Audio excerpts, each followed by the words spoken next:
So as we were planning for this webinar series, we were asking ourselves the question, how can data be helpful for building understanding of the land, of communities, of our management and interactions with landscapes?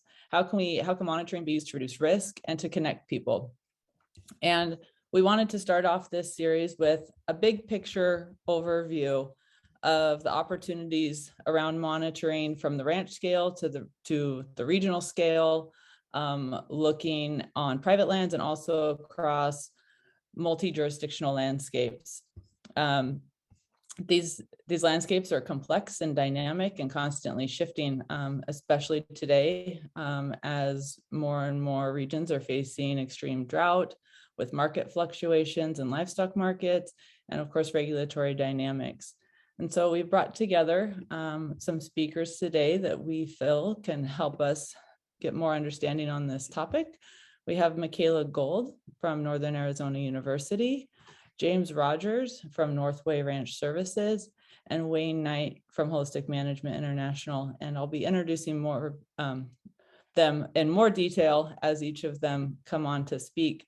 We're going to go ahead and start with Michaela. And Michaela is currently finishing up her master's degree in environmental science and policy at Northern Arizona University.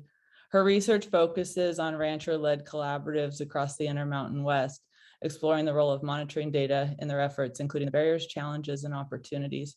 And she's going to share with us today some of her initial findings. And I can just tell you, when I first got to meet Michaela and talk with her, I just immediately felt like we need to get this information out more broadly with the work that she's been doing.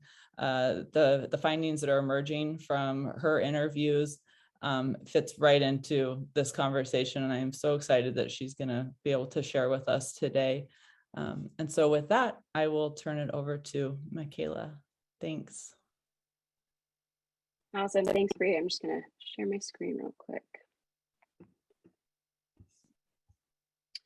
Great. Well, hello, everyone. Like Bre said, my name is Michaela, and I am a master's student at NAU here in Flagstaff, Arizona. And I'm really excited to talk with you all today, partially because this is the first time I'll kind of be presenting in public some of these findings of my research over the last 2 years. And the idea for setting this up and for setting up our subsequent speakers is to kind of give this broad overview of some of these trends that came out of these conversations I had with a number of rancher-led collaborative groups across the West. There's a lot more to kind of the thesis work that went into it. So this is some kind of broad findings. And if this is of interest to you, please feel free to reach out to me and I'm happy to share more of the findings.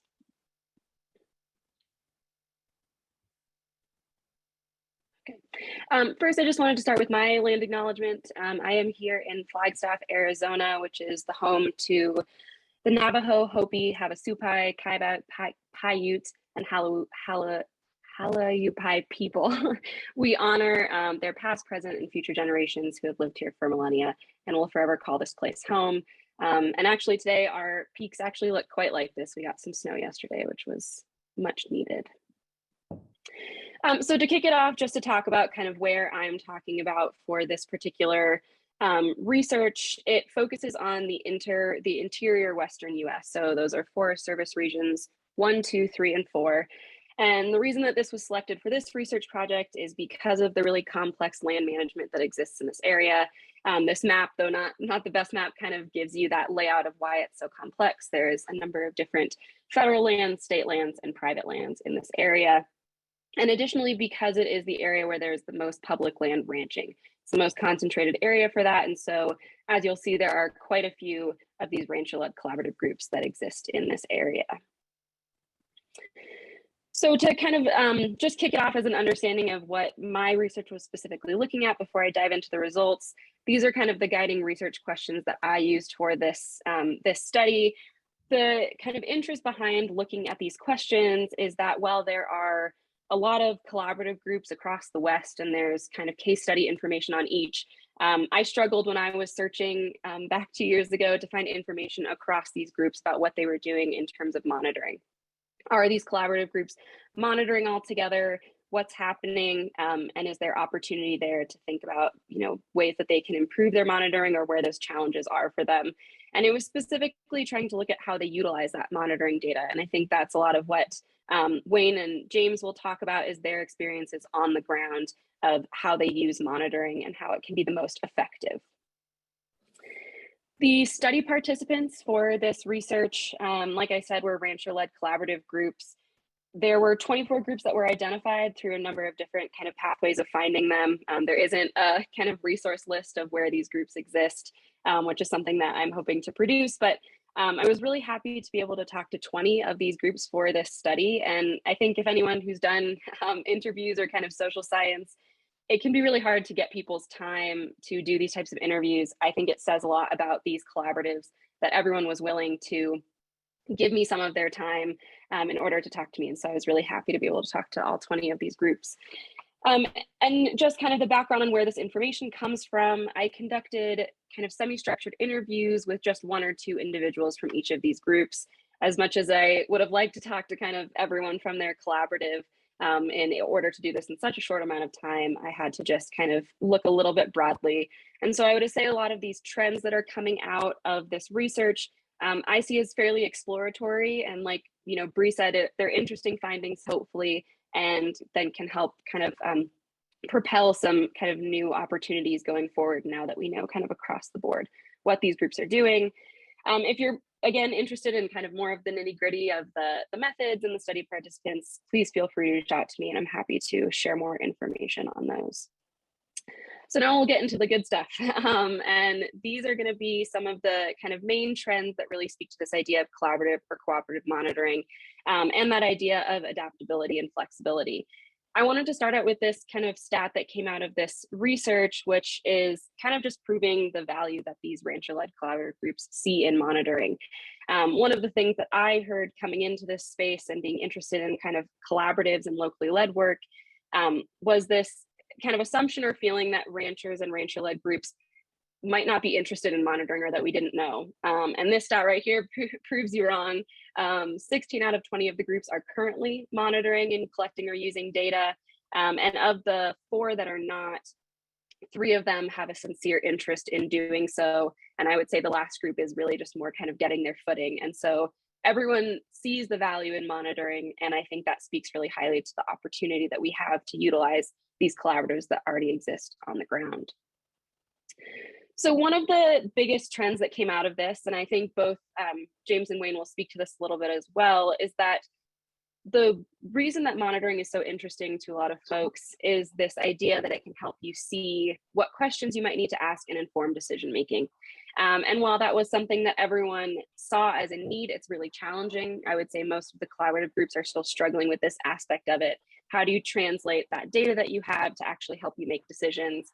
And there's some nuances to that of the challenges and why that happens. But what was really great to see is that a lot of these collaborative groups are really starting to think about this rather than just monitoring to monitor, which is, I think, a saying that a lot of people use.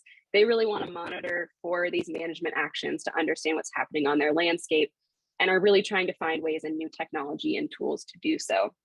And additionally, there's this really big interest, and kind of the title of this talk in particular, around kind of more flexibility and adaptability when it comes to being able to use that data. For some of them, they talked about that in relation to their permits, but it was also more generally, how can we utilize this data to kind of make decisions throughout the kind of time that we're monitoring, and potentially not have to wait till the very end of a project, multiple years later. How can you use those interim findings that you have from your data to tell the story? And so this came into the value of a lot of groups found value in collecting data over time and being able to look at these trends of what's happening on the ground. But what comes with that is some huge both opportunities and challenges. It can be a real challenge to try to collect data over time. In particular, I would say a running theme throughout everything is a lack of capacity for monitoring. It is not, I would say, the most fun thing for people to fund. And thus it doesn't necessarily get all the attention that it needs. And so a lot of folks are struggling to do that. Agencies are no different. And so most of these collaboratives have agencies that are participating and involved. And one of the challenges there with trends is just being able to get out on the landscape more often. And agencies sometimes, don't have enough folks. And so a couple groups mentioned that the reason that they see value in their own collaborative collecting data and be able to see these trends is to provide that for agencies that might only be on the landscape, one time throughout the year. But the kind of key challenge that came up from these trends is that this type of data is just too slow for range management decisions, some of the conservation decisions that these collaboratives are trying to make. And so there was kind of this, I would say, idea that went across multiple of these groups that I talked to of, it is too slow for those quick decisions. And oftentimes you just have to make those decisions with the information that you have, but that they can be used to support your past decisions. And I thought that was quite interesting of, make decisions when you need to make them because they're the right decisions, but seeing value in those trends over time when someone asks you, a couple years later, if that was the right decision, you now have this data to back it up. But in terms of those kind of interim pieces, the biggest way that all of these groups talked about monitoring was actually through kind of informal monitoring. So just looking at the landscape, making those decisions based on this informal monitoring aspect. And they all found kind of real value in thinking about those informal observations as they were doing their work beyond kind of your conventional monitoring metrics that you might be collecting. And so there really is value in people kind of being on the ground and seeing what's happening. Kind of leading off from the trends, another trend, not to use that word again, was an interest from these collaboratives in being able to look across these different partners and stakeholders at a larger landscape in order to scale up what they were doing. And so this goes to a lot of those ideas of how can we do cooperative and collaborative monitoring and see beyond our own landscape. What's important to mention is that some of these collaborative groups are already quite large. Some of them encompass, a good half of their state in terms of all the stakeholders they have working together. So they're already kind of scaling up in that sense by pulling together a lot of different projects that they have. But there was a really big interest from a lot of these groups is how can we use all of this data that we're collecting to kind of tell a story across the West and be able to see things at that larger scale. And the opportunity here is obviously with remote sensing, which is a lot of groups talked about remote sensing and the opportunity there to see across a larger landscape. But an important caveat to mention with that is that I didn't have anyone who didn't kind of make this statement when talking about remote sensing, that there is still a need for on the ground data for ground truthing at this point. I would say some groups did mention it as just needed for now. I think there's a feeling that maybe, we'll see where remote sensing goes in the future, and perhaps there is an opportunity where you don't feel like you need that ground truthing. But at this point, folks feel like if you're gonna scale up, you still need to have that on the ground data. And that's where these locally led collaboratives really come in handy, because they are on the ground, they can provide that data and information. And so that is a huge benefit of working with these groups that already exist. But in order to do that, one of the really big challenges is, like I mentioned at the beginning, the very different land ownerships. And in particular, they all have different issues, needs, and priorities. So it does make it a challenge to share that data, to combine that data. However, if you can do that, these groups see huge value in doing so. And some of these groups are right now working on combining that public and private data, trying to see things at a bigger scale. A couple of the collaboratives had given their kind of data and research to someone from an agency like the Forest Service or BLM to help them, start looking across the landscape. But it's a big challenge. And as I'm sure will be talked about throughout this series, all of these groups have vastly different also monitoring protocols. And so there's a real challenge of how do you combine data across different scales? I think that's where things like cooperative monitoring, where you all decide together to use a certain tool, are some really exciting new things that are happening. And so I see in the future an opportunity for kind of more metrics that you can look at across these groups, that perhaps you can then be able to do this kind of data sharing and scale up from there. But the biggest thing, and this is kind of to end out this, and I think James will talk to this in particular, trust is really important when it comes to sharing, monitoring data and information. This is particularly true for ranchers, but also true across locally led groups. that without trust, it becomes really hard to share data, to think about collecting data together. And so trust is hugely important. The reason that I think this is an important thing to point out, I think everyone kind of knows this, but this is where I see the real value of these collaborative groups that already exist on the ground.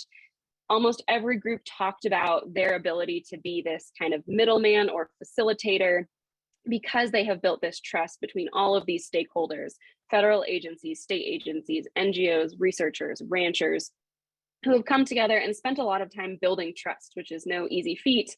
But because of that, these collaboratives can now kind of serve as this conduit if a researcher wants to work with a group of ranchers, or if you're interested in doing data sharing, they already have protocols in place. They built that trust, they know what folks are willing to share and what they're not willing to share. And so I see this as a huge opportunity as you think about collaborative and cooperative monitoring to utilize these groups on the ground. They don't have a map of them. They make up a huge part of the interior West altogether. Like I said, some of them span millions and millions of acres. Others are a little bit smaller, but they're really across all of the Western US at this point. So there's huge opportunity if you could tap into them rather than approaching a rancher one-on-one and having to build that trust that way. Researchers now have the opportunity to use these collaborative groups that are already created. And I just wanted to point out this one thing that, there's this really interesting reciprocity when it comes to trust, of needing trust to collect the data, but also one interview talking about how going out and collecting data on the landscape together actually helps build that trust. So there's this really cool opportunity to think about trust in two ways: trust needed to collect the data, and then potentially using that, data collection opportunity to then build that trust. And I think that's a really cool way to look at it from both sides and both perspectives. And then finally, this is just kind of to wrap it up, I did want to mention this idea of boundary organizations. This is the term that I just used to describe organizations like Quivara Coalition and the Western Landowners Alliance and others that exist in the West that kind of, help to serve and work with these different, more locally like collaborative groups on the ground. And that there's some pretty great value in these groups, specifically as it relates to monitoring and data. Their ability to kind of do that connecting to help us with that scaling up of data, because they already work at kind of a regional scale, is something that a lot of these groups were very excited about, and seeing them as kind of helping with capacity. I would say a lot of these groups are really struggling with capacity and struggling with staff, but not all of them were interested in hiring a lot of new staff. They were more interested in how can we better work together with other groups, work together with organizations like WLA and Quivara to kind of scale up this information. And they also see these boundary organizations as a really great place to be able to share their information, like we are kind of doing here today with all the folks you'll talk from. So big value in those kind of broader groups that are umbrella organizations. So that's all I have for you today. Hopefully this gave kind of an overview of some of the trends that I saw, and we'll speak to the rest of the series. And I just wanted to point out that while I mentioned a number of challenges as it relates to, kind of cooperative and collaborative monitoring, there is huge opportunity to utilize both new tools that you'll hear about, like I said, these groups on the ground. And if we can increase support, think about all the great things that all of these folks across the West could accomplish and tell us at a much greater scale. So I see it as a very exciting time as I've learned about a lot of the new tools that are coming out related to monitoring. And I'm excited to hear more about kind of James and Wayne's personal on the ground experience. So thank you very much.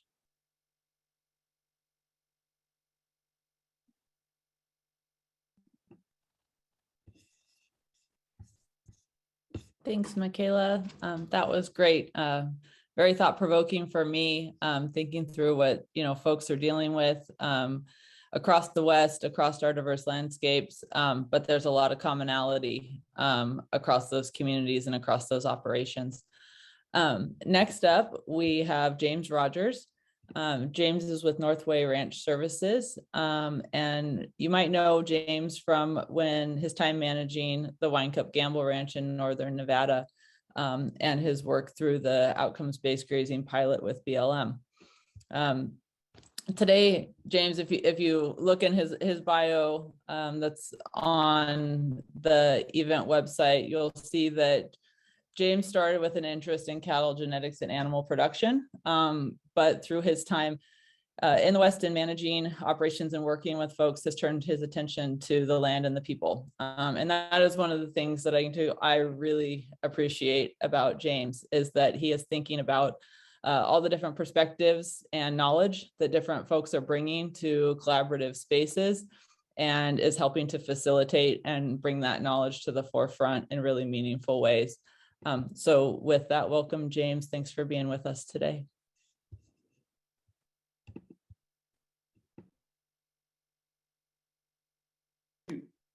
Can you hear me? Yes, you're good. Okay, do I need to make that a slideshow? Probably, right? Looks good.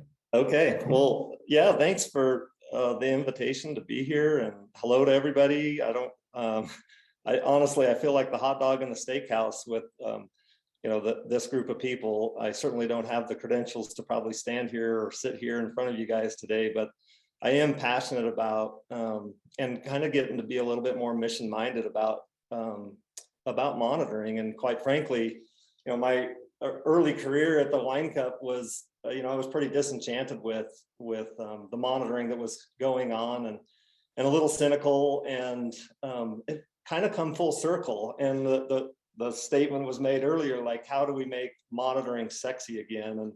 And I think there was a time when monitoring was sexy. You guys have probably seen some of that, some of these really cool pictures. And Carol Evans from the Nevada BLM has some pictures of, guys with their tank tops or their shirts off holding a monitoring paper, kind of signifying a monitoring location or whatever. And I think that's pretty cool to go back and look at some of those. I did not take my shirt off for this photo because I didn't think we were quite there yet. And that might not have been very sexy, but I just think it is something that I feel is important, like monitoring on the ground. We've kind of got lost and been a little disenchanted with it. And I think it's time to revitalize that. And I know this group is pretty interested in that. And so I'm excited about that. So I did spend about, I guess it was from 2009 to 2019 on the Wine Cup Gamble Ranch. And I always say that was my master's, because I don't have a master's, and I maybe try to claim that too much, but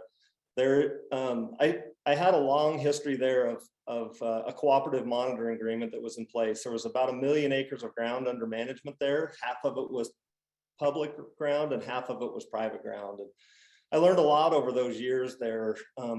Pretty much had every kind of monitoring that could be done, whether it was BLM monitoring, NGO monitoring, consultant monitoring, or contractor monitoring, and even at the point toward the end where we were trying to get the ranchers and our staff more involved with monitoring. And so, I kind of speak today from that long history and experience on the ground and being exposed to all of those different methodologies and ways that we were collecting monitoring. And then more recently, I've gotten involved with helping ranchers, in different aspects of their operations and kind of trying to find tools to support them. And I think monitoring and tools that we can use is a way that we can support ranchers and get them more engaged. And, Michaela, she so summarized everything that I believe in and see in. And I had the great fortune to spend some time with Michaela because, at the Wine Cup, we were part of some local collaboratives, and through the outcome-based grazing pilot, we formed a stakeholder collaborative to kind of build that program, which included a monitoring component to it. And so her and I talked some, and she summarizes things so well, and it really summarizes my almost entire experience. But I do think ranchers are eager and they're hungry to participate. And it's probably one of the things that we fail the most is kind of leaving the rancher at the ranch house or on his tractor or on his horse. And we go out and we monitor without the rancher. And I actually think that's probably the saddest part of the kind of my experience in this. I probably look like I'm like being interrogated or something. Looks like my power went off in this building. And so anyway, sorry for that. I don't know how to get it back on. Can everybody still hear me? Yes, we can hear you, and the slides are still good. So okay, yeah. I think my battery is good on my computer. So I think today what I just wanted to break this thing out into kind of three components. And I think the first one is maybe some of the deficiencies and some of the challenges with current monitoring that I've been exposed to in the West. And then the second thing would be just some of the opportunities that I see that I believe and I've seen from my experience. And then the last thing that I'll kind of throw out there is really some solutions, because I think that's what we're all here to find. I think we all probably share some of the challenges. I think we all probably can see some of these opportunities, but I think we're all probably in our own context going to find solutions that work for us. And I don't want these solutions to be something that you just go do yourself, but maybe they would be an encouragement to you. And that's what I would probably end our time with today. But I think we all know some of these challenges that are out there, and Michaela spoke to them pretty well. I think, in my experience, especially with federal lands, a lot of the monitoring priorities have been on randomized sites that are out there supposed to tell us what the landscape, what kind of health the landscape's in, and it's usually used for permit renewals. And I think those randomized sites are way less than beneficial when it really comes to management. And so that's certainly a challenge that's out there, that's the priority monitoring that's going on, and yet it doesn't really inform management decisions. I think a lot of the monitoring protocols are, quite frankly, pretty exhaustive and expensive and time consuming. And when you couple that with not very informative for management decisions, that's another challenge and the deficiency there. The feedback from monitoring is very slow, if ever at all. And I think that is something we probably all have books and 3-ring binders or old files of monitoring data that's sitting on a shelf. And that if that never actually gets back to the rancher or to the land manager with the agency, and if it's never utilized, then what good was it? And I think that's something that is all too often experienced. The ranchers or land managers actually never see the data or never use it. And then I think this is a point that I've made earlier. It's exclusive of the ranchers themselves, and maybe it's because the protocols or the methodologies for monitoring, require some expertise that maybe the rancher doesn't have. And I would challenge us to bring the rancher along on that, as we kind of continue this dialogue. And then I think, there's I guess I just moved to more of the opportunities from that. And I think there's a tremendous amount of opportunity for ranchers to get involved with monitoring. I think they used to get involved with monitoring to some degree. I actually think that the land managers, the range specialists that are working for the agencies used to be very involved with the monitoring, and that rarely happens anymore. At least that's my experience. It's usually contractors, NGOs, that have actually been out there. And I think we should really challenge that and spend the time and prioritize getting ranchers and the land managing agency specialists back out there on the landscape. So this is when I start thinking about opportunities, or I guess the opportunities for monitoring, or it would be about, I think technology is going to play a role, as Michaela kind of alluded to, that we can't even imagine now, but we're starting to see glimpses of it. And I think that technology is it's starting, in my mind, it's starting to serve a bridge and create some efficiencies to make some of this monitoring more affordable and actually expedite the process. So I think that's a tremendous opportunity we need to keep our eyes on, and we need to keep working on. I think there's I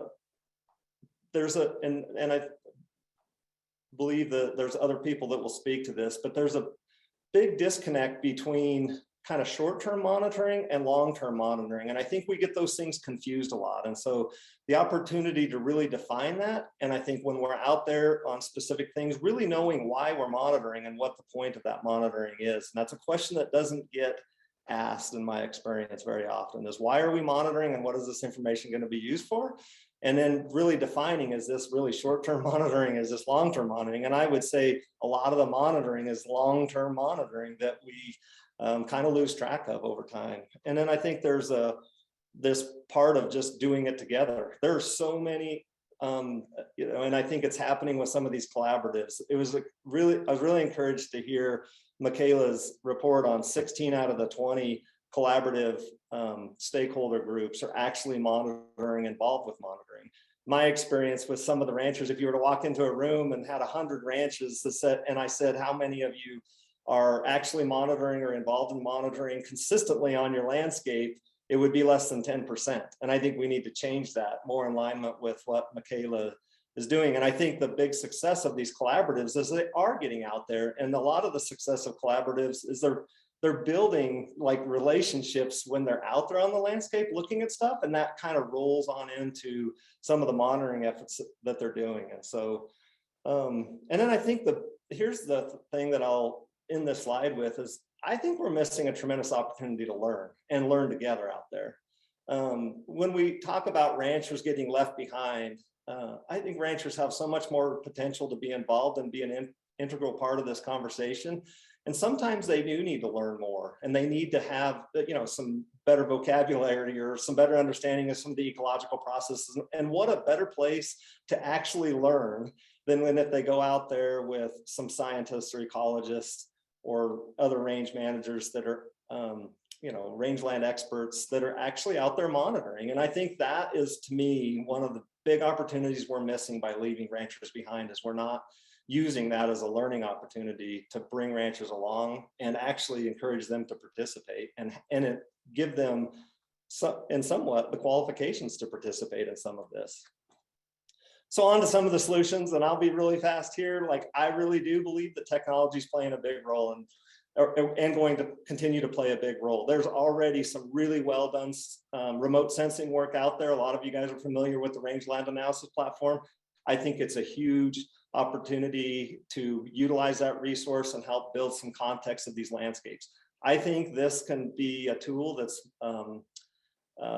probably one of the most exciting things that's kind of hit kind of my radar in the last 5 years. And one of the things, I had some experience with Open Range Consulting and Greg Simons, who many of you know, doing some remote sensing work on the Wine Cup, which was really detailed on that particular landscape. And when I got the results back, which the feedback was actually fairly fast, I always said to people, like, it was like somebody gave me the box to the puzzle. You know, you can imagine 1 million acres. You can imagine we had, like, I don't even know, 500 monitoring locations out there that were done by different people over different periods of time. And when I got the work of the remote sensing work on that, and I started driving around with it on my iPad and kind of seeing the power of it and the accuracy of it, it was like somebody gave me the box to the puzzle. Like, all those different puzzle pieces were all the monitoring sites, but I really never knew how they fit together.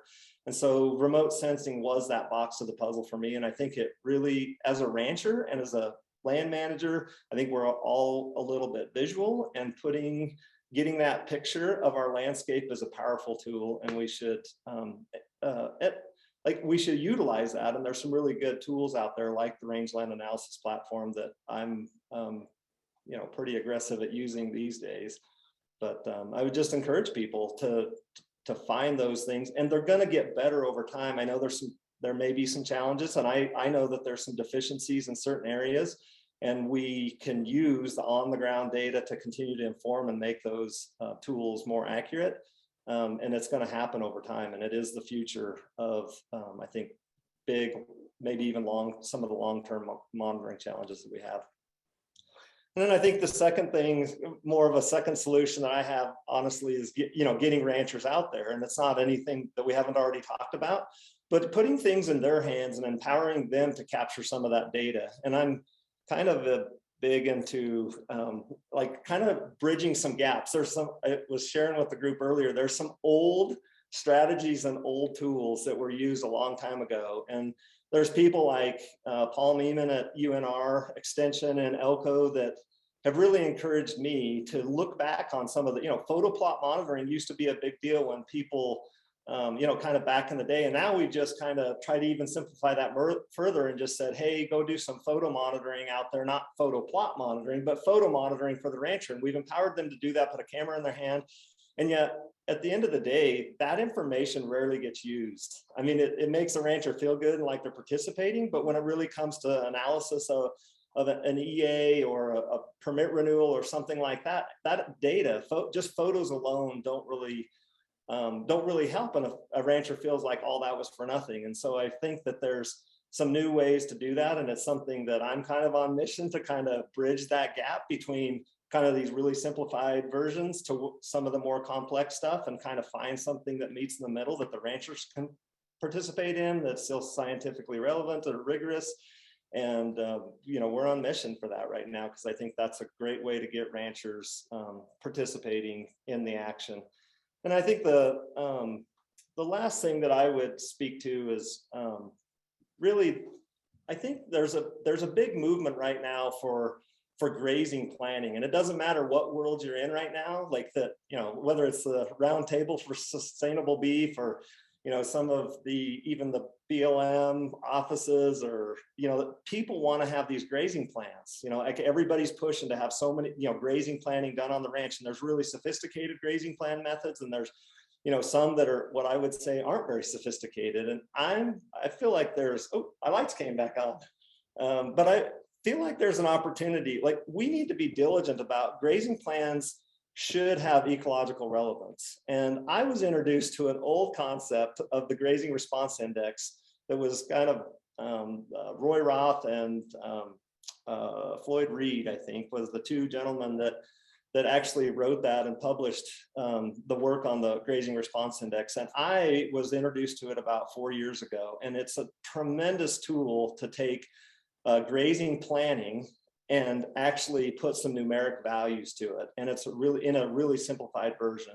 And I'm really keen on it. I would encourage any of you that are involved in grazing planning to look at it.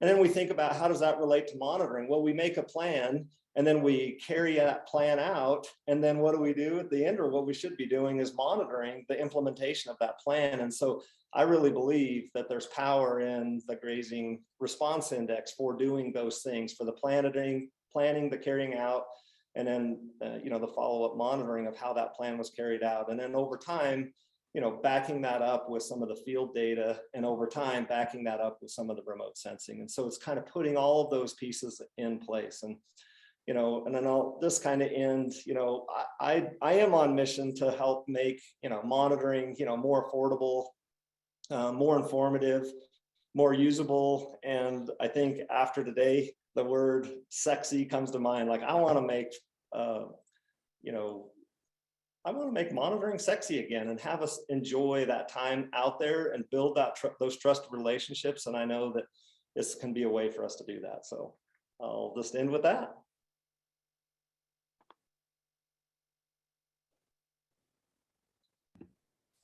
Thanks so much, James. And I will say that, so today, the focus of today was kind of a big picture overview, and we asked the speakers to kind of stick to that level.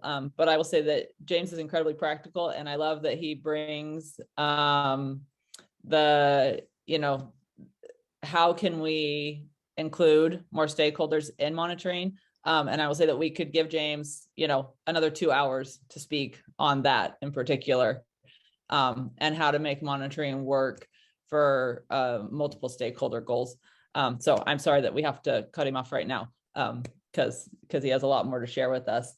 And just, you know, thank you for the questions. We will have time for questions at the end, and try to get to as many of them as we can. So next up is Wayne Knight. And Wayne is also incredibly practical, and going to speak to us about making monitoring work for decision making. And I love also that Wayne thinks about, and we'll bring into this, the financial aspects of this, and that along with ecological goals, we have to be meeting our financial goals on ranching operations. Wayne is with Holistic Management International, and I got to meet Wayne just a couple of years ago as he came into the executive director role at HMI.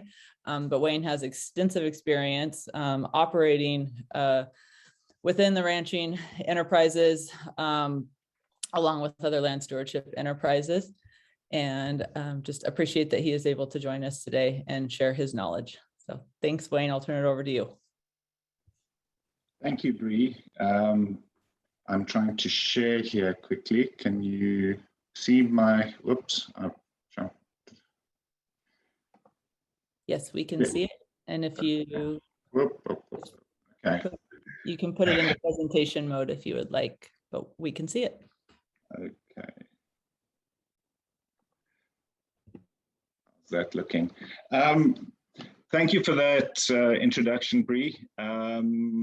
I'm going to come at this definitely from a rancher perspective, and also from a planned grazing perspective. I think it's important to put those caveats in place that this is how I'm approaching the information that I'm bringing to you, because I think a lot of times in the conversations that I had, we are looking at very different monitoring and very different interpretations of what monitoring means and why it's done.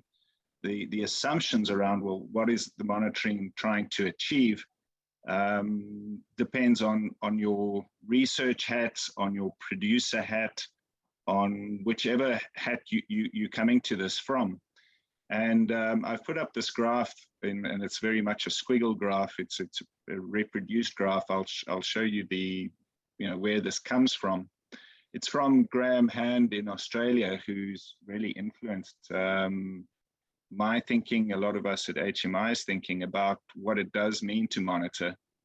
And where he's going with this argument is, we so often are looking at lag monitoring, lag data. Are we looking at lead indicator data that means something to a rancher? Or are we looking at the agency or the information that's needed to validate whether the management decisions to that point are leading in the right direction ecologically? So standing back from the situation, are we looking at this intersection of a rancher needs to be profitable, a rancher needs to be risk averse, and at the same time, the ecological trends are heading in a direction, and are those management decisions to be profitable and risk averse combined leading to ecological improvement or degradation? And what is the rancher using to make those decisions day to day? Very different from soil analyses, and not necessarily different from plant and bare ground situations, depending on how that risk interaction is built in. What's the rancher's perception of risk? And coming at this from that holistic perspective, how do these different things interact? How do they combined lead into this desired outcome of at least stable ecology? This rough graph that I've put up in front of you is, showing Graham's experience in Australia. Pre-planned grazing is the first portion of the graph, up to this where the low level bare ground measure. The midsection is planned grazing, but without really good monitoring or high density and long recovery. And what does that mean? We're helping ranchers manage better with the resources that they have. We're wanting improvement in ecology, and the rancher has to maintain that profitability piece. If we can't get those all together, things start falling apart. And because of that complexity, how do we get to this higher top right section where there is that stability? So I'm going to move on to the graph that shows what he was able to achieve on a particular ranch. But I think we can all agree that that's kind of that's the trajectories we want to get to. We want to get to a stable, covered, bare ground situation. So would that be, asking the question here, would that be the sort of basic lead indicator monitor that could be remotely checked, could be remotely sensed, but also could be checked day to day, management decision by management decision, move by move, that's related to animal performance. And how do you build in the risk? So asking the questions, but what are these intersections? And how do you learn this over time? And how do you invest in this over time? Whether you're an organization like Quivera or Western Landowners or the rancher on the ground, when you've got uncertainty and risk declining as you learn what these things are and how they are interacting and how you can ramp up the investment as you leading up that graph over time, you know, the checked graph. That's what we're wanting ranchers to do. And the only way we can actually get that to happen would be by meaningful monitoring data. But how complex? How complex does the monitoring actually need to be? This is ridiculously high density for some. This is not such high density for others. I'm putting it in here because this is an experiment to try and help people understand how their risk and uncertainty works with the tools at their disposal, the management tools. And speaking for the Western United States, for the more arid tending environments, there isn't the opportunity to plant, there isn't the opportunity to bring in seeds, there isn't, you know, all sorts of things, but there is an opportunity to increase density, and there is an opportunity to learn the time recoveries, and that's where density really comes into play. And like Michaela, I've done quite a lot of interviews with ranchers who've been successful with holistic management plan grazing and others who have been less successful. And across the board, everyone's saying, well, we hate monitoring. So, you know, to James's point, how do we make that sexy? I would say that from my perspective, having done some monitoring, I actually didn't mind doing the monitoring itself. It was the analysis and the unpacking review of previous year's monitoring that was far more onerous on me. It was far more of a challenge for me to dig out, interpret, crunch the numbers on the monitoring that had gone before. And what Graham has done very well for me looking at this is say, well, how much of that plant identification, interplant spacing, you know, looking at the difference between litter, decomposing litter, what's the level of monitoring that really helps a rancher make a decision? And so his focus has been on bunch grasses, and those being a key indicator. Are they increasing in size, their diameter? Are they increasing or decreasing interplant spacing and bare ground? And if you're keeping it that simple and that straightforward, does that enable you to make better decisions that are linked to scientific analyses that would match if those measures, bare ground is decreasing and bunch grasses are decreasing in interplant spacing but increasing in size? Would it be fair to say that water infiltration's better? Would it be fair to say that there's more diversity? And the trends would indicate that that is the case, that if you've got those simple measures, then you're on the right track.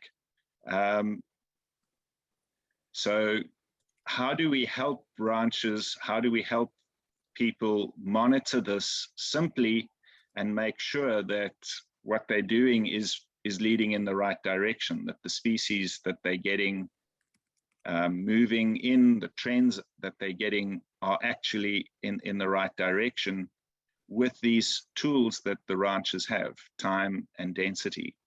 And I'm showing you some photos here that might look a little bit confusing, but it's really showing what's possible when management practices are changed radically on a small scale to build confidence. Oops. Sorry, I don't know why that's gone.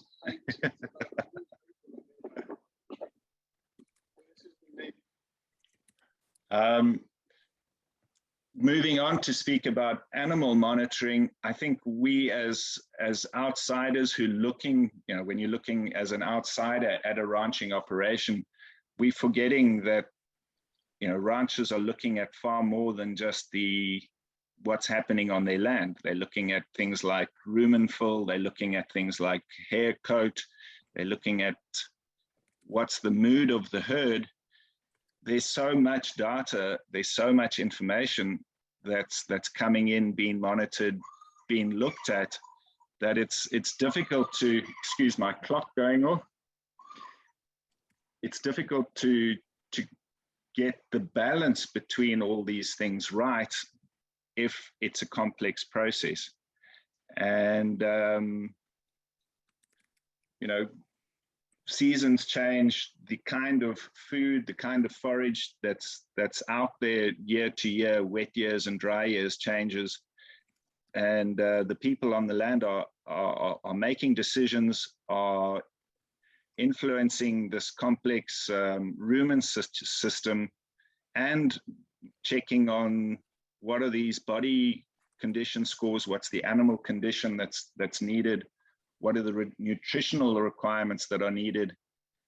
So I've put this all in because I think it's important that we're looking at what is it that is reasonable and influencing or determining that a rancher can make the decisions that lead to the optimum outcome.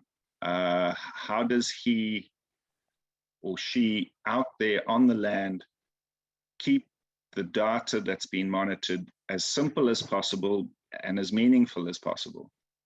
I hear James's enthusiasm for remote sensing, satellite data. My personal experience where my management was compared with management across the fence in a pro or anti-planned grazing discussion, the satellite data showed very little difference, and maybe that's because of the way it was set up and the way it was calibrated. But for me, the visual difference is really important. So I, from a traditional rancher perspective, feel really comfortable with looking, seeing, and it's not exactly time consuming if we're looking at lead indicator data.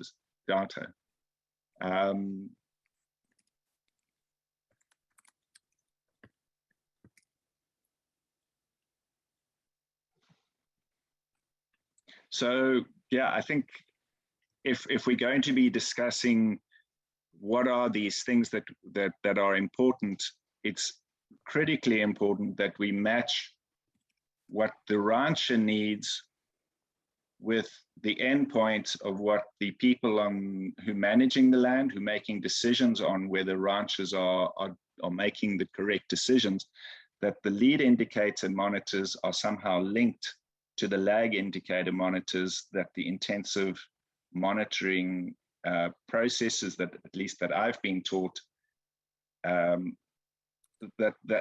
those are linked. You're talking about calibrating what a satellite can show you, that it's actually been verified on the ground. But more than that are the lead indicators that Graham Hand is suggesting, for example, leading to what the verifiable data on the ground is showing. Is it actually helping those multiple decisions, the complexity lead in the right direction? And yeah, I think with that, I'm going to go back to you guys there, Bre.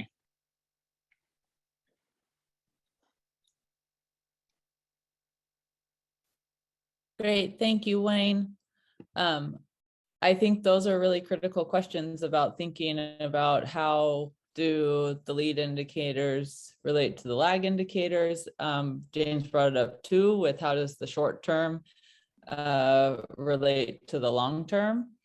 And I think a lot of the ways that we can start to figure that out, I hope, is through partnerships and collaboration, and making sure that we're recognizing all the goals across these landscapes, and the people that can bring information to these efforts. A couple of things before we jump into our Q&A, and I'll ask, let's see, we'll go ahead and highlight our 3 speakers as we move into Q&A. But a couple of things, I know there's been questions. Folks have been asking about details on working with some of the public land management agencies. In our next sessions, we will be hearing from some speakers that are working with both BLM and Forest Service on cooperative monitoring efforts. There were some questions about data stewardship, and we'll present those to our speakers today, but I also want to note that our final session in March will be about data stewardship specifically. So some great sessions coming up next Thursday, and then March 17th and March 24th as well. So stick with us for more info. But we'll go to some of our questions that we have today for the speakers. One for Michaela. On your survey data, did you see that there were common metrics across the groups that you were talking to, that they were utilizing in their monitoring? And also related to this, was the monitoring that these groups were doing, was it specifically rangeland monitoring, or were there other types of monitoring that they were collaboratively engaging in? Yeah, great question. And so I was able to collect from these groups actually full spreadsheets of kind of all the different metrics and things that they were monitoring in order to look across for those commonalities. And I would say what's interesting about the collaborative groups is that because it goes beyond just, an individual kind of rancher space, and it's ranchers working with NGOs and all these different folks, they collect of kind of your more traditional conservation metrics, I guess you would say. So a lot of them are looking at species population metrics. They're looking at some of those other kind of ecological indicators of how their watersheds are doing. And then a lot of them were collecting kind of what they deemed as range health metrics. So those kind of varied, but James mentioned grazing response, that came up from a lot of folks. And so I would say across the board, there are kind of a couple key of those kind of conservation metrics that they actually all seem to be collecting. And what was indicated to me is that the reason that they did that is there was this interest in kind of bettering the whole landscape, both for their ranching operations, but just kind of, across the board and these kind of large landscapes in the West, but also that's what they're able to get funding for. So a lot of them are going to conservation foundations or funders. And so you kind of get this 2-for-1 of ranchers are able to, improve their landscape and their range health while also answering those conservation goals of, sage grouse or whatever it may be. So yeah, a lot of common indicators, and still going through some of that analysis and data. The only other thing I didn't mention that I did collect, because kind of Wayne brought it up, I also asked what social and economic metrics folks were collecting. Interestingly, the social metrics, everyone's interested in them, very hard to quantify, very hard to fund, but there's really interest in that. That's kind of, showing why the trust is important, or the kind of why you should work collaboratively together and spend all this time. And then the economic one, there were a lot of groups. I'm sure each individual rancher obviously is, doing things, but they were also looking at how their local community was doing in terms of economically, how many kids are enrolled in their school system, some really interesting stuff to see if they were seeing improvement in that. Those ones, however, were the ones that I had kind of the most generic information on, I think, because, the economic piece is sometimes harder to share. I guess there's some really sensitive information in there when you get down to kind of how a ranch is doing in terms of their finances. Great, thanks. I think related to the metrics question, James, you brought up that the idea of randomization and that randomization is needed for certain types of monitoring or for certain stakeholders, but that doesn't always inform the questions that ranchers have. Can you speak a little bit more to that? And what do you have ideas around monitoring designs that would both support rancher decision making, answering those questions, but also support other stakeholder needs and goals? Yeah, I mean, I can speak to a little bit. This is always kind of a hot topic, so it's like I don't want to open a can of worms, and I only want to speak from my experience, right? And I think it probably can. A lot of my experience has been in big, vast landscapes. You know, pastures that are 130,000 acres or 90,000 acres or whatever, and so we have to just let's all acknowledge that for starters, and that in a 90,000 acre pasture, the management or the effective grazing or whatever is not even across that landscape, right? And so when a randomized site is chosen, right, it can end up in a place that may have honestly, quite frankly, never seen a cow. And so is it really monitoring the management that we've placed, which the management is in that particular case grazing, right?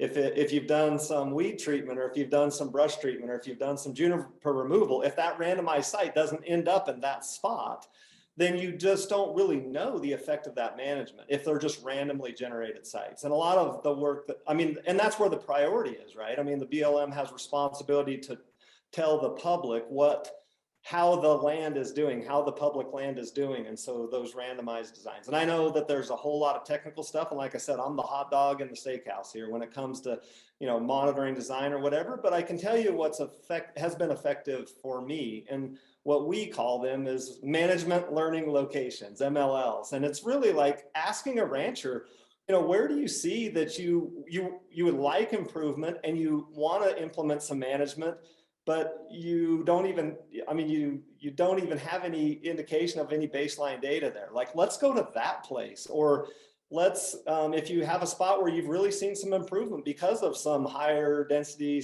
grazing or something like, do you have any monitoring data there? If you don't, let's go to that place and let's get that data and let's capture that. Or if you're planning a treatment on, you know, some more intensive grazing or some longer rest periods, and you know where that's at, let's go get that. That's not a randomized location, but they are what we're calling management learning locations. You can make some correlations a little closer to your management actions and those locations on the ground. And quite frankly, that's inspiring to ranchers because they feel like that monitoring information is really important to them because they're actually implementing management in those spots. So probably enough of that, but I get excited about that. So.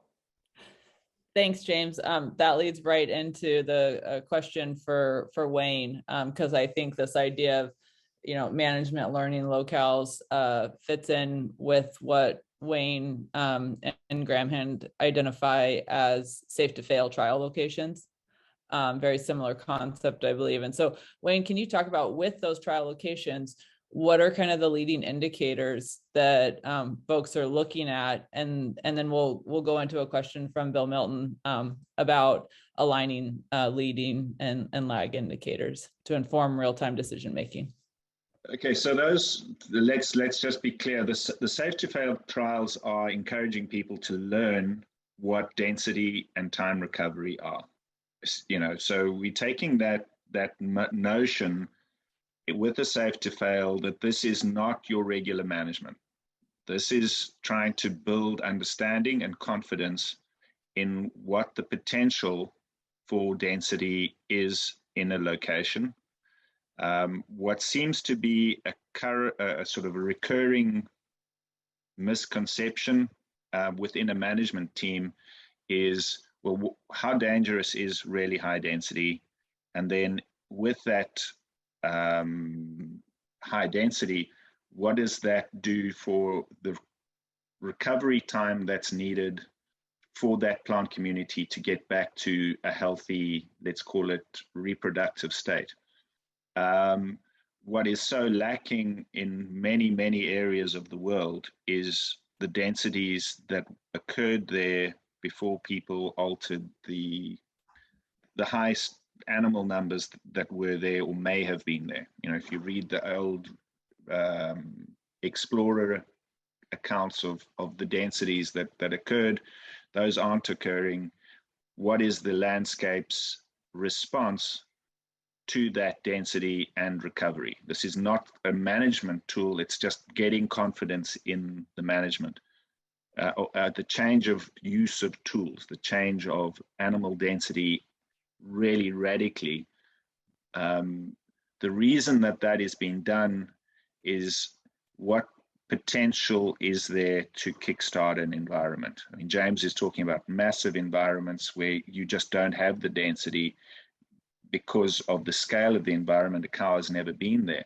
If a cow or a group of cows was densely spaced on that, what would the response be, and how long would that time need to be to recover to something improved? And what we've done is really look at soil carbon and look at plant spacing and species diversity, and there's really very, very often a massive kickstart. There's that's gaining of confidence. It's helping that management team build understanding about the parameters of tools.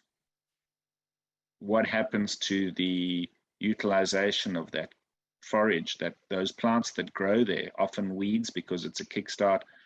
Is that a negative thing? How bad is it? Can animals use it? And critically, what is too much recovery? A consistent issue in intensifying grazing management, it seems, is that the recovery periods are consistently too short. The conception is that, we've got to come back and eat it, otherwise it's going to lose its nutritional value after a significant change. So I think using the safe to fail trial example in this discussion may be a little off track, because we're talking about large scale, what's the impact that management is having over time.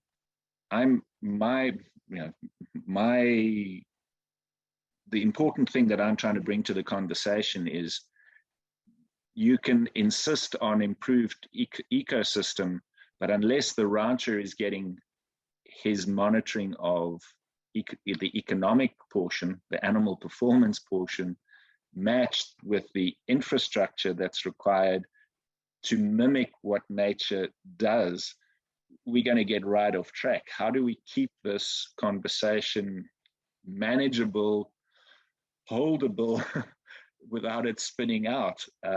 There's so many variables that come into this. The social side of things is critically important to whether a new management practice can be maintained. If it's too stressful, if it's too onerous, if it's not giving the results, you can't maintain a better management practice. So the social aspect becomes critical. The team aspect becomes critical. I don't think I'm answering your question, but yeah, it's complex. And how do we manage that? It all depends on what the outcome is and how lead indicator monitors fit into what the end result must be from whoever's overseeing, whichever collaborator in that. What do they need to see at the end? Are these things interchangeable? Does lead indicator monitoring actually lead to improved soil, improved species composition? My assumption is that most ranchers out there don't know the different species that are out there. And in my experience working with them on the ground, they're not doing the monitoring because, hey, I don't know what this species of grass is versus that species, so I'm not even going to start. That's not necessary if we simplify the monitoring. And would that be good enough to have, well, we're just looking at bunch grasses. Yes, we're just looking at improvement in cover over time. Does that correlate with those lag indicators, which are much more scientific, which are much more, what do you call them? Statistically significant, maybe. Can we get that meshing place that the rancher can use this and the researcher can go back and say, yes, that's working. Otherwise, we're going to be talking past each other consistently or continually.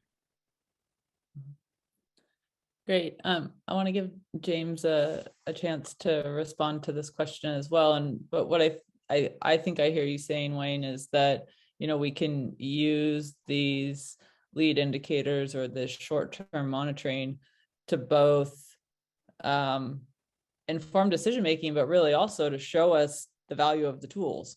Absolutely. And what the impact of the tools is and how we can utilize them. So there's kind of two aspects of the value. Yeah, and we've got to understand what the value is so that it's acceptable. You know, I hope that makes sense. Yes, definitely. So James, I just flipping back to you on this question of short-term and leading indicators.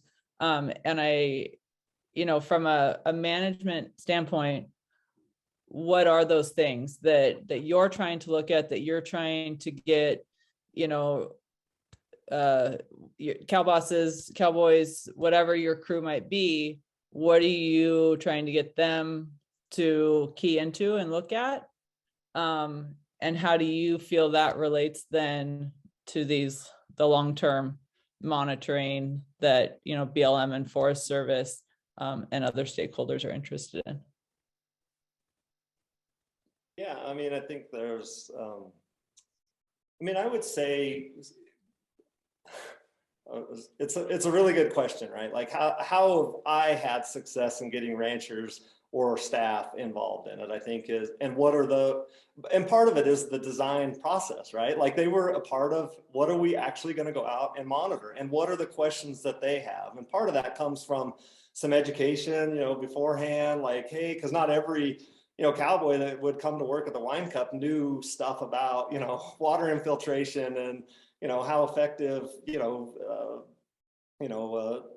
a bunch grass converted to more bunch grass or whatever through tillering or through seed and all of that. So they wouldn't know all that. So part of it's just some education and then spending time out there with them on the ground and making it an unintimidating, you know, process, but also some of the questions that they think might be important and designing it around kind of, even though, and I hate using this word, but it gets people's attention real quick. Like, how do we dummy it down? And it's not about dumbing it down, because I actually think ranchers are pretty sophisticated people and land managers are very sophisticated people.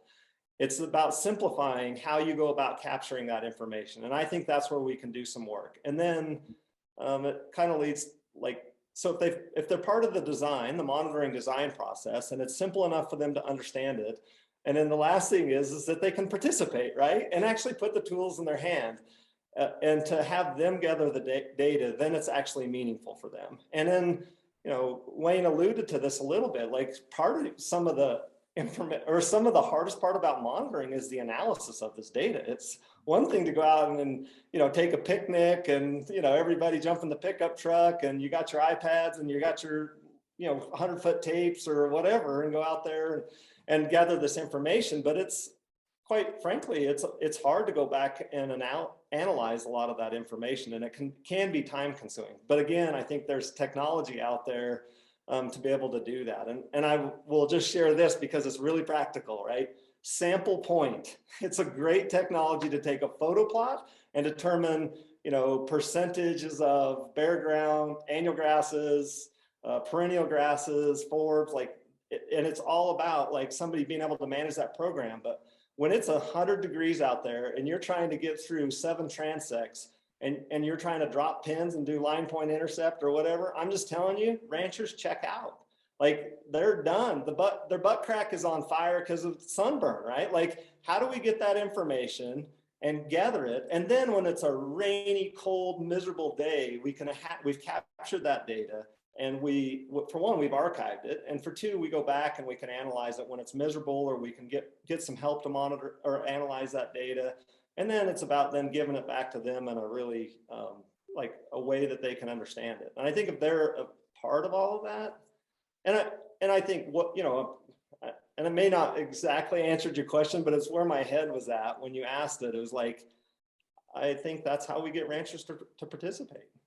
And and find the questions that they actually have out there on the landscape. And I'm not talking about I'm still talking about bare ground, plant diversity. I would say recruitment of plants is another one. Like, what is the age class of some of these plants? If we're not seeing recruitment, we might have a problem, right? And that's a really simple thing to identify, to see when you're out there and making some of those observations. So I don't know. I probably talk too much. There's so much in my head, like all of us, and you're trying to condense it down to this short period of time, but I'm happy to get on the phone with anybody and share ideas. That's what I love to do, is kick around ideas. I'm a verbal processor and would love to verbally process with you if you have questions. So. Great, thank you for that. And I agree with you. I think ranchers are pretty sophisticated if we're using the right words and the right terminology. And I like to use my brother as an example a lot when I talk about things in this space. And kind of going back to Wayne's point about, maybe not knowing the names of the plants, but knowing that it's a bunch grass or a forb. And when I actually start to have conversations with my brother about what he is observing on the landscape, on the places that he's running cows on, I am always blown away by the observations that he is making and how he connects that to, Wayne, as you brought up, condition of the cattle. And it is the little things, the little details that he picks out from an individual pair to across the entire herd, and what they're doing, how they're behaving, as you mentioned, the condition of them all. I mean, it's phenomenal to me. So if I can chip in here, Bre, yeah. I think a really important part of the discussion here is the risk management component, which for me is available forage. If we're talking monitoring and we're being serious about ecological improvement, if we're not monitoring forage production, there's this tendency with automation or, sort of going to programs that help you go from rainfall to available forage. Anyone who's ranched in a semi-arid environment know that effective rainfall and absolute rainfall are really, really far apart. And if we're not talking about destocking in time, the risk management of drought, and then we're missing something really, really important. Even if it is simplified forage assessment, and I don't think you can, maybe it's just me, old-fashioned, being able to say we've got so much forage until we expect it to rain again, and it's a long period of time, being conservative about that and destocking early is going to have probably as big an impact on the outcome of this whole process. How do we really assist in that realm is something that's not being talked about. But if we're monitoring without the risk management component, so when the drought's biting, has the destocking happened? And that's in our control. That's an education piece, but it's also a lacking tool piece that has to be part of this discussion. Very much so. We have a lot of other questions, and unfortunately, we're not going to have time to get to all of them. But again, some of this will be shared by additional presenters throughout the remaining of the series. And so, just real quickly, a couple items. I want to note that our next session, we will be having Leah Puro from Open Team, Kent Ellett from U.S. Forest Service, and Bill Milton with Milton Ranches. And hi, Bill, it's nice to see you here today. So we look forward to those. I also want to note a couple things that were mentioned in the chat. Eva has put up a survey, please, for today. If you want to click on that link, I would really appreciate the feedback on today's session and future sessions. Also want to note that there is a webinar tonight. Rancher Stewardship Alliance out of Eastern Montana has a webinar tonight on the rangeland analysis platform that was brought up by James. So just those notes. And if you want more information on Quivira or Western landowners. Ava has put the links in the chat there. If you're interested in signing up as a member, it is free. So you can find those links on the website. We have just a couple of minutes left, so we will try and get to a couple more questions. Let's see, I wanted to go back to some of the barriers and constraints, Michaela. What did you see, and also in relation to data sharing and sensitivity around data sharing? What were some of the emerging themes? And if we have time, I know this comes up for other folks too, and so James and Wayne might have a response as well. Yeah, I would say the biggest barrier for these collaborative groups is capacity and funding, which is likely no surprise. And one of the kind of key things that came out about this that, I was already aware, but it was made very clear to me is, a number of these groups, some of them are, official NGOs. So I will say that some of them have more capacity, right? They have actual staff that they've gotten on board, but quite a few of them were kind of unofficial, or their kind of staff member was a rancher, a full-time rancher who's attempting to do all their ranching practices in addition to running this collaborative. And so I think often the barrier for monitoring was that funding piece. And I think, Wayne and James both mentioned it, that they also, if you're not seeing the benefit of that monitoring, and then you're also super busy, why would you take the time to, add that into what you're doing? And so I think it becomes a real challenge. And then in terms of the data sharing, I think a lot of that just came down to spending time with folks. I have a number of the collaborators that mentioned that, there are some groups that just, wronged in some ways these ranchers, or lost their trust by saying they were going to collect something and they did something different on the landscape.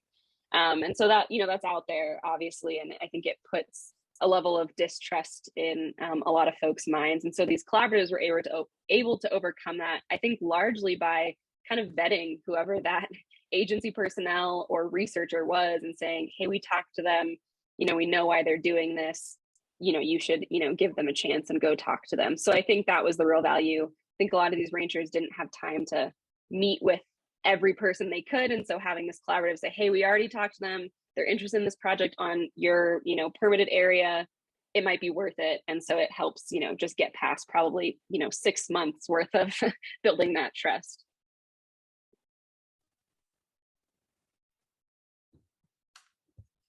Thanks. James, do you want to follow up on that and speak a little bit about trust within the groups with your experience? Yeah, I mean, I can't answer anything in a minute though. So whoever stays, or whoever jumps. And I do think, I would speak to one thing in particular, and it's why I think monitoring is such a great avenue.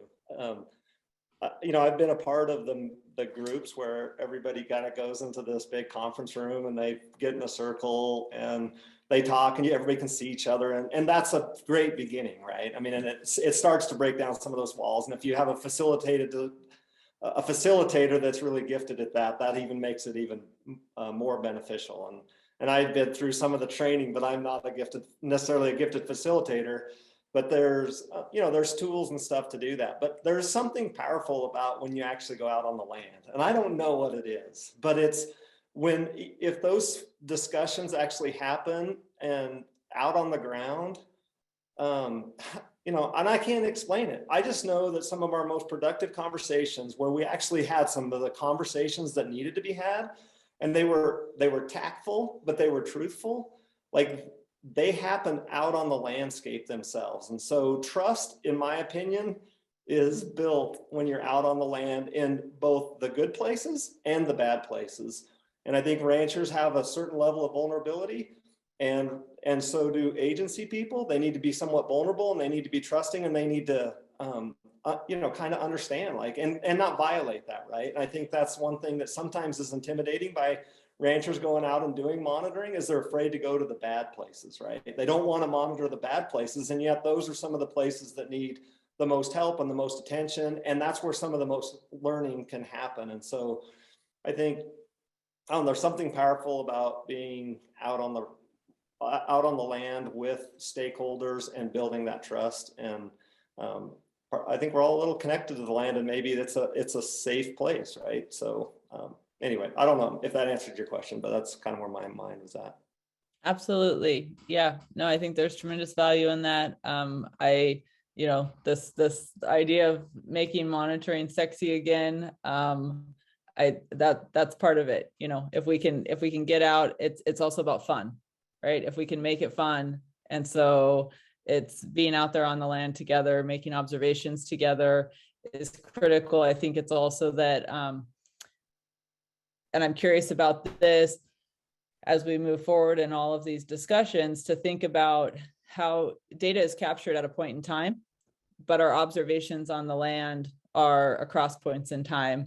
And so how can we, with the capacity that we have for monitoring, for data collection, using different metrics and methods, how can we start to paint that picture over time?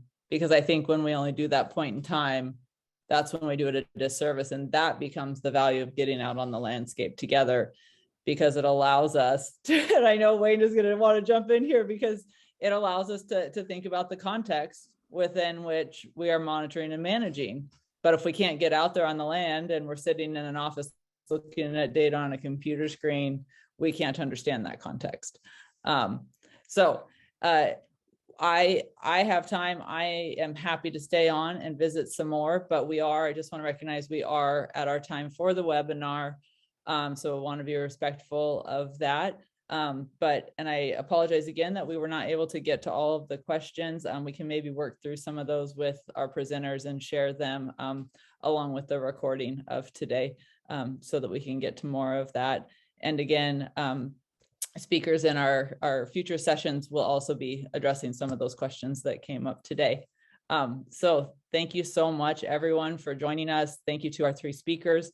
Thanks to our partner, Kavira Coalition, and hosting this with WLA. And we're really excited to continue the conversation. So, and again, I'm happy to stay on here if folks want to just chat and visit some more, and we can take folks off of mute also. So we'll go into our informal session. Bre, I have to say that I'm going to be a little dogmatic about the monitoring. If you're a manager and you're not monitoring, you're not managing, you're guessing. So I know that's really harsh, but it's really true as well. And maybe making monitoring sexy is part of making monitoring an essential management tool. Are you managing, or are you guessing at the results and outcomes? Because if you, it's that blatant, it's that straightforward. It's about priorities, and making expensive management decisions without checking whether you're on the right track, whether it's...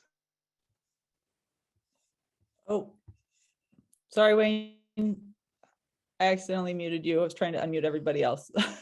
That's okay. No, I'm just, so I'm being pretty brutal, but it's true. If you're not monitoring, you're guessing. And if how do you add the value of, the way that it was put to me early on is, if you can grow one more grass plant of how many ounces, I get the grams and the ounces mixed up, but a few ounces of grass per square yard, and you're doing that consistently through monitoring, you are increasing the amount of animals you can carry, you're increasing the cover you can put on the ground so dramatically. What is the cost of not doing that monitoring? If you're not monitoring your animal condition and you land up calving, your body condition score at calving is suboptimal, your rebreed is going to be so bad, you cannot afford not to do that monitoring. It goes for these key lead indicator monitoring points that we need to help people identify the cost of not being on track. And that's what should make it sexy or expensive or whatever not to monitor. It's an education process, it's a realization process. And of course, like all management decisions, by choosing not to monitor, what are the implications? What are the outcomes of not monitoring? It's expensive. And it's as simple as that. So it's an education and a realization. So, and I really agree that being out on the land and being able to interpret that is really very, very important. You get fantastic stockmen out there. They can walk into that herd, look at the animals, and without being able to tell you, they haven't internalized, well, I'm looking at, what at the rumen full, I'm looking at the dung, I can smell the animals, they're looking at that stuff automatically. It's part of how they've grown up. We need to be doing that with the land better. You talk about your brother and those observations that he's making. He's making those incremental calculations as he's going along. How do we help more people read that? That's part of the same discussion. I'm sorry, I have to go. It's great to be part of this. Thank you for the invitation. Thank you, Wayne. Thanks for joining us today. Take care. Bye-bye.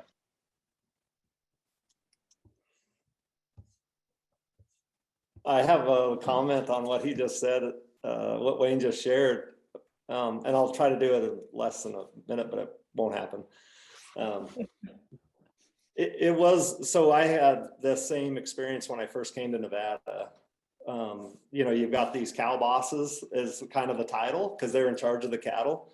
And then you had like the farm bosses and they were in charge of the farm. And then you kind of had the ranch bosses and they were kind of in charge of some of the infrastructure, like the fencing, but there really wasn't a land boss. And so my goal and my vision was to try to take the cow boss and turn him into a land boss and kind of in a way, let the cows kind of not take care of themselves, but quit putting so much focus on the cattle. And so there was this time when, that you could see that these guys were really keen observers, like Wayne alluded to, like they can just see the livestock and they kind of can know what's kind of going on with them, but they didn't have that same experience on the land. And so it was kind of like changing that deal. But then if you tried to say that they were this cow boss, that you were going to get them off of their horse, right? And out of their chaps and take their hat off and tell them to go out there and get a tape and, transect and do all, like that was really an intimidating thing for them to even consider or think about. And so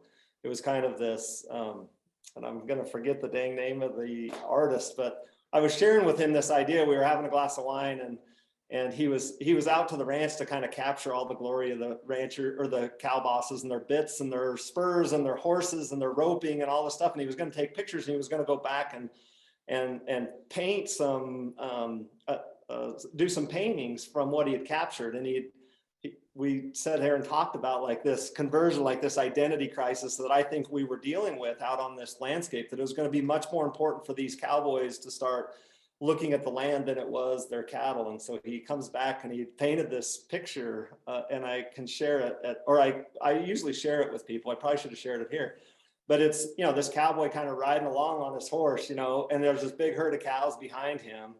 And he's actually looking down at the ground at his feet, where he's riding over the top of it rather than looking at the cows. And just where he focused his attention is a total transformation in this Great Basin environment, because the Great Basin buckaroo is an exalted figure who takes care of his cows and hasn't necessarily found identity in taking care of his land.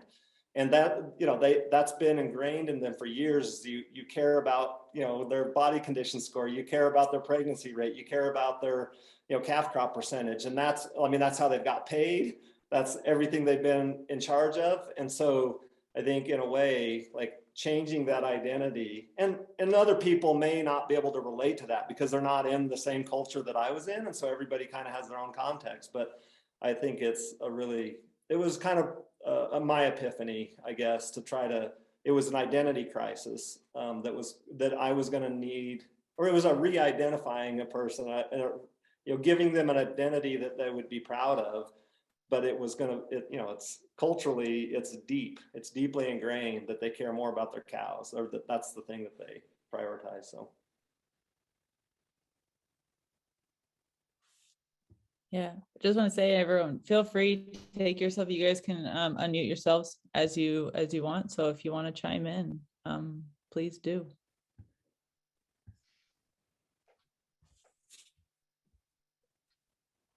And if you're shy about it, you can raise your hand too, if that helps. Oh, you're still on. Sorry. Okay, maybe now. It worked. Thanks, Bre. Thanks, Brooke. I think It's like I'm the only one. No, that's well, cool. That's just, yeah, thanks everybody. This is really interesting. I don't know, I worked in my previous profession in Idaho. Definitely worked with the Buckaroo group and really loved learning so much about the land from producers. Like, you know, one of the producers down there he understood grasshoppers more than like, you know, anybody else I know, you know, and so it's like, yeah, it's very interesting. So, and then definitely, you know, the Wayne's piece about the economics and the productivity of your cattle. Very interesting. I actually see a couple of interesting points here that everyone's brought up. It seems that the big fight is we need to organize the data. We need to put the data somewhere where everyone can use it. But then you're going to have people that are not going to want to share the data for economic reasons. So acquiring the data and putting in monitoring stations is technologically complex, but not that difficult. Sharing the data, well, that's what the internet's for. Getting everyone on the same page in order to share that data, that seems to be the most difficult part of the process. Because it's easy to sell numbers. People love numbers. But putting it together in a way that a rancher might understand, because as you said, this rancher knows everything in the world about grasshoppers. I don't know anything about grasshoppers. So putting all of that information in a way that everyone can use it and figuring out what data people need, that would be most interesting to me, because a lot of this can be quantifiable in some way. A water table, ground cover, all of that can be easily collated, put together and slapped up. But it's, well, that's the challenge I see is, for me, the variables, not the integers, the people, not the numbers. But if anyone has a suggestion on what data they actually need the most, stuff that would be fairly easy to grab, that's something I could definitely use, or I'd like to see it at least.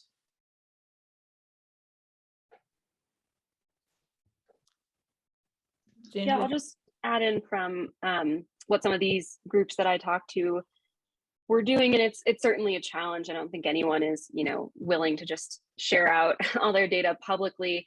But one thing that they are willing to do and see real value in is taking that and generalizing it enough that they're comfortable with it and telling the story of what's happening on the landscape. So I do think, you know, that data is in there when you know, share a story map, or you show a map that shows potentially like changes that are happening over a couple years and their management actions. I think there are groups that are starting to get that data and information out there, and that to me is very exciting.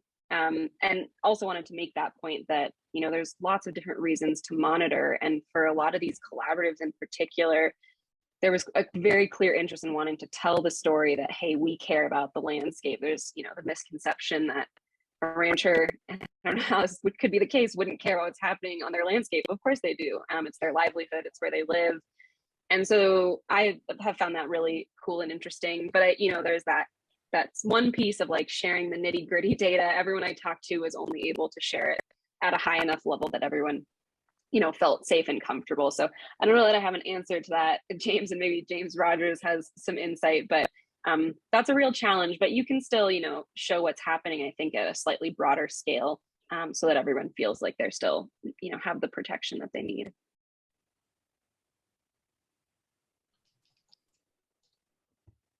I think you brought up some good points there. I mean, I think I don't really have anything to add to it necessarily. I think visualizing data and where data is located, so being able to have a mechanism for that. I mean, we find mapping to be really powerful, and there's some really cool things like, you know, Michaela's talked about, you know, story maps, right? I mean, there were just some really great tools to kind of tell this story at a high level. And I think that ranchers have had limited access to that kind of stuff, and there's limited capacity out there, but we think those are really powerful tools. Another thing is like this data, like there's all kinds of data, right? And everybody keeps trying to make data standardized so that, you know, what's happening in New Mexico looks the same as what's happening in Idaho, looks the same as what's happening in Colorado or Montana. And I don't know. I don't know if that's valuable to ranchers to try to have a standard. That's why I think like AIM is like this standardized methodology that's randomized across the landscape. And I know what its purpose is, and I understand that, and I fully support that. And that's where all the money's been spent by the public land agencies, is to capture that data. It's not helpful to ranchers. And some of the questions that ranchers have is different than what AIM is asking or trying to answer. And I think it's okay to have context relevant monitoring plans that are engaging to ranchers, and figure out a way to collect that data and make it useful for that context, for those specific questions, rather than trying to come up with some way to monitor everything everywhere. I mean, it's like grazing permits. I'm so sick of everybody thinking that a grazing permit has to be a certain way, right? We need flexibility in, in grazing management, and we need flexibility in monitoring. And so I think that's what's going to engage ranchers and stakeholders to participate in this stuff, is if it's not like something that's standardized, and it's actually very intimate to the questions that they have. And there's things to learn, right? Like, we don't need to recreate a bunch of monitoring methods, but it doesn't mean we need to try to do them all in a specific place. For one, that's too expensive. I was told a long time ago, if you start measuring more than 3, and if you start stretching it to 4, you're at risk, you'll measure nothing.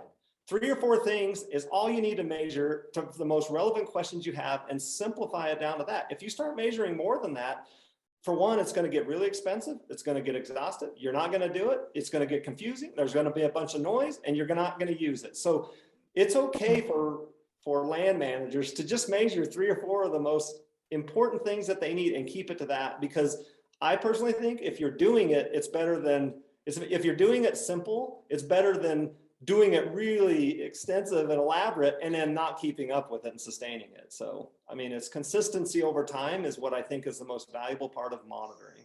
So that's my little plug. So.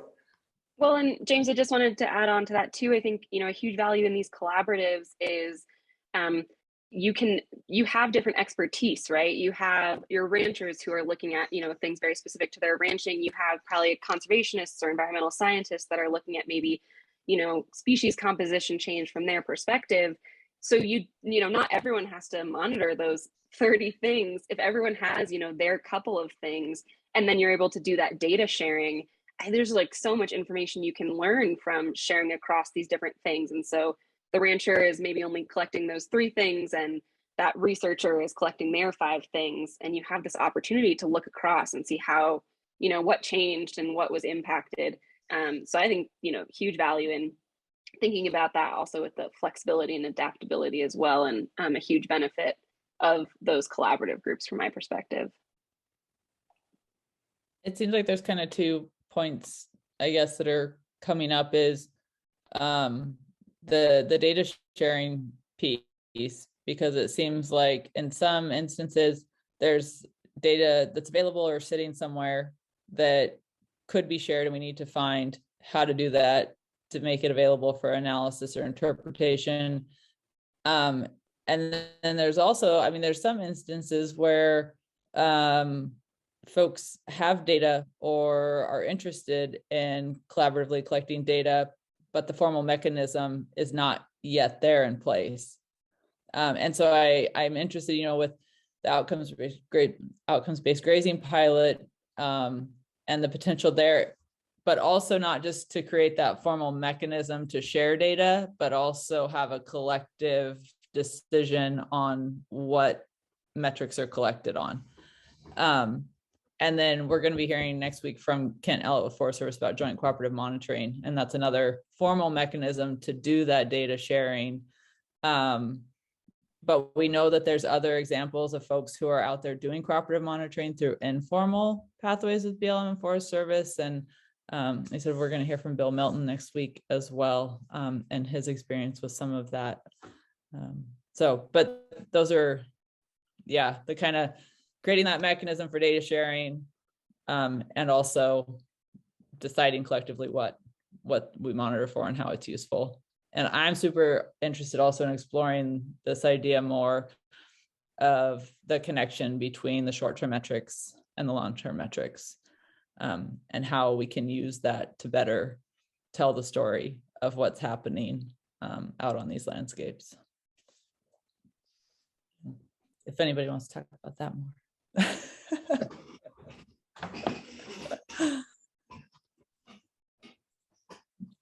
Yeah, I guess I'll just add in terms of, the short term and long term.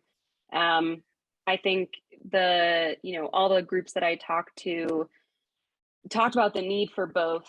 And that, the real challenge there was, you think about those, what questions are you asking and what's needed? And I do think there's an amount of, education that a lot of these groups are still looking for. And the one thing that they did mention is that when a researcher comes in who might be able to, help them develop these things, if they're not a stakeholder in the collaborative and they come in for one project and then they leave, and they don't necessarily, really teach that collaborative group, how they did that monitoring or what they were looking at for those short-term or long-term metrics, there's limited success. And I think that goes with kind of the adaptive management idea. It's, it's great in theory. We're going to do adaptive management. We're going to have these metrics, collect these short-term things so we can adapt as we go. But a lot of folks don't seem to have the tools to really do that without, a dedicated researcher. And one of the things to point out is that a lot of these collaborative groups are in very rural places. And some of them, don't have a big university with a researcher nearby. And so some of them really just struggle with that, someone to be interested. And the groups that are really successful seem to have some extension or, university that has someone who does range management work who comes and works with them. So when they don't have that, you have this real loss. And so I don't think then it's really easy to parse between those short-term and long-term metrics without that assistance, from what I could tell. James Rogers, there's a question in the chat from James S. about what are the most common pieces of data a rancher would want to know. So like if you had to pick those 3 or 4, what would you select? I was trying to type a message. I'll just answer it. It's faster than I type, probably. So, I mean, and I think it's a really good question. I can tell you, it's really easy to explain to ranchers why bare ground is an important metric to measure. Like they get it right away, right? And they can see how it has a direct impact on their bottom line, which and a lot of times ranchers are just trying to survive, right?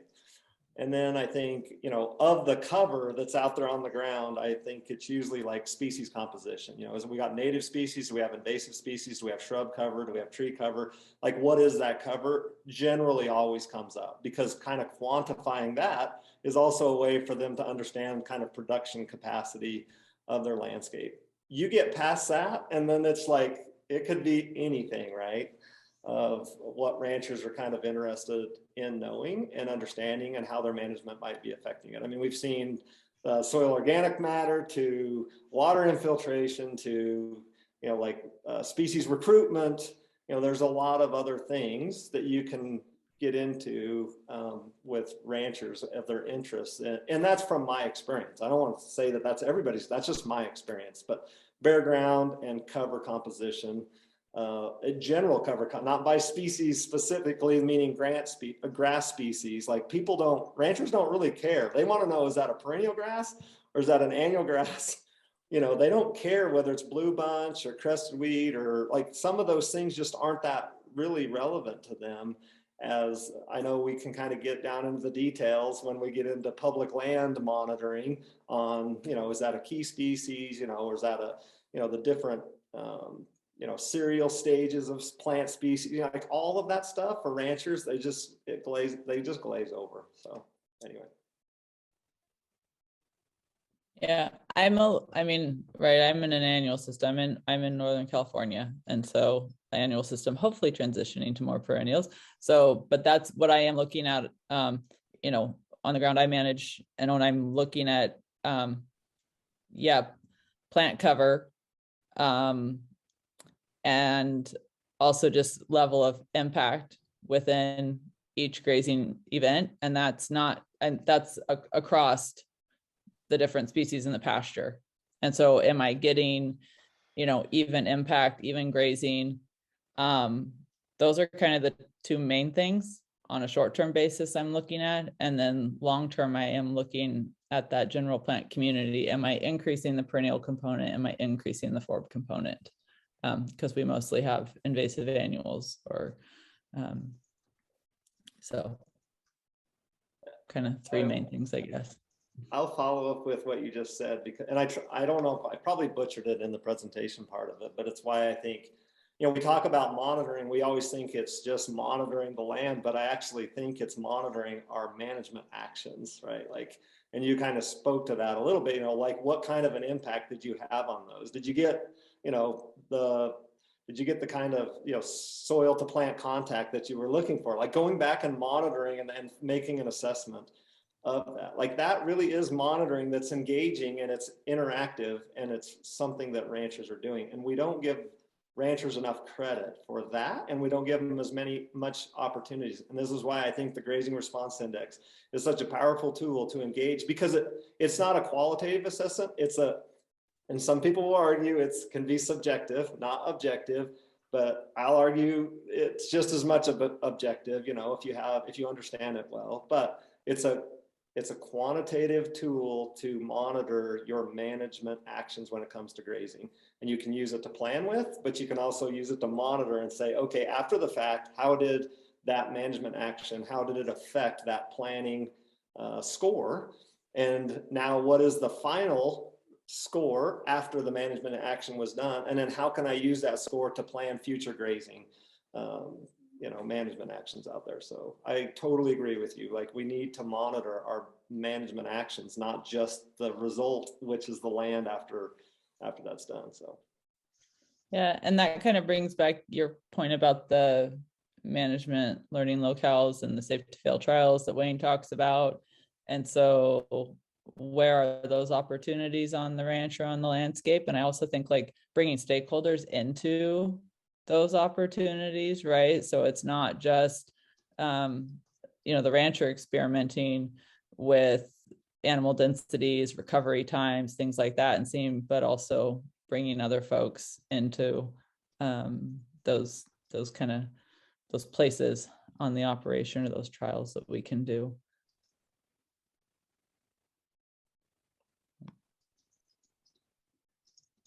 I always have things to say. Michaela was maybe going to say something, but I do think it's really interesting. When we were working on the wine cup outcome-based grazing, we were trying to be very intentional about like not just monitoring ecological results, but monitoring economic results and then monitoring social results, right? Because I actually think that that's really important. And I love the fact that Michaela is really interested in that. And I always say if I went back to college, I'd want to become a social scientist, because I actually think that's the bigger part of our problem. And the thing that we should be monitoring at the end of the day. And from the outcome-based grazing project that we worked on, like we worked within the stakeholder group and said, okay, what are some of the economic things that we can measure and try to keep those really simple, right? And we kind of came down to like days on feed for the mature cow herd. Like if we're grazing cows during the dormant season out there, I can tell you that's a big economic mover for our ranch. And we didn't have to quantify how many tons of hay we did, but it was just days on feed. Days on feed is a really easy thing for ranchers to get their head around. And then when it comes to the social objective, it was like, we wanted to know, like socially, have an independent party come in and do an assessment. You can do it through I don't know, Michaela, you could probably elaborate on this, but I think it's a really important topic of monitoring like our social presence or how we're functioning, right? Like, and when you're in these stakeholder collaboratives, we said, hey, we want an assessment done on our stakeholder group every 5 years. That's kind of determines the health of that stakeholder group, because sometimes people won't say stuff, right? But if you can get an independent party to come in and say, how do you feel about your relationship with the BLM? Or how do you feel that this is going, right? And these are qualitative assessments. They're really hard to put numbers to, but I think they're really valuable if we're going to keep everybody engaged in kind of this triple bottom line approach. And I know we get caught up on monitoring just the land, and we should put just as much priority, I think, on monitoring the social aspect of it. In fact, I think we need to figure out, and people like Michaela and some of the folks that I'm intrigued by. I mean, I had a lot of work done with Liz Munn as a facilitator, Laura Van Riper, Michaela. Like there's some great people out there kind of working in this space and really interested in it. And we should figure out how to monitor our social existence, our social economy or ecology like that. We need to do that. So. Yeah, I have to jump to another meeting, but James should definitely be my spokesperson to go get me a job after grad school and explain why social science is important. But that's huge. There is some really interesting tools out there to help try to tell the story of these collaboratives. But again, I mean, I think the biggest issue everyone is running up against is there isn't funding, and you really can't expect people to dedicate time other than agencies that sometimes have directives of like work with people, but even then they don't have time. You need time for someone to do this, to be that convener. You know, a Laura Van Riper or a Liz Munn, who are two fantastic kind of facilitators of collaboratives. They're the two of the only people I've ever met who have those jobs, right? Who actually get paid to participate. And so I think there's hope that, you know, agencies will move that way, NGOs will move that way, but without that funding, the sustainability of these kind of collaborative groups, which are so important, is just gonna, you know, fall right off the wagon.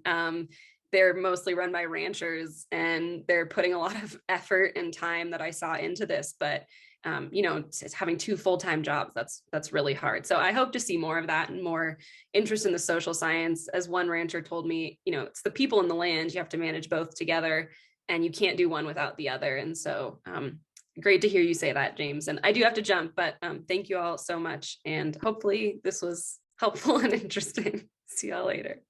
That was great. Thanks, Michaela. I need to jump too. I just realized what time it was when she started. So I got to get to a BLM meeting, go talk about grazing planning. So it was good to see everybody. Thanks for letting me share. I look forward to connecting with more of you, and I'll be on the rest of the webinars. You got a great lineup. So thank you. Thanks, James. Appreciate it.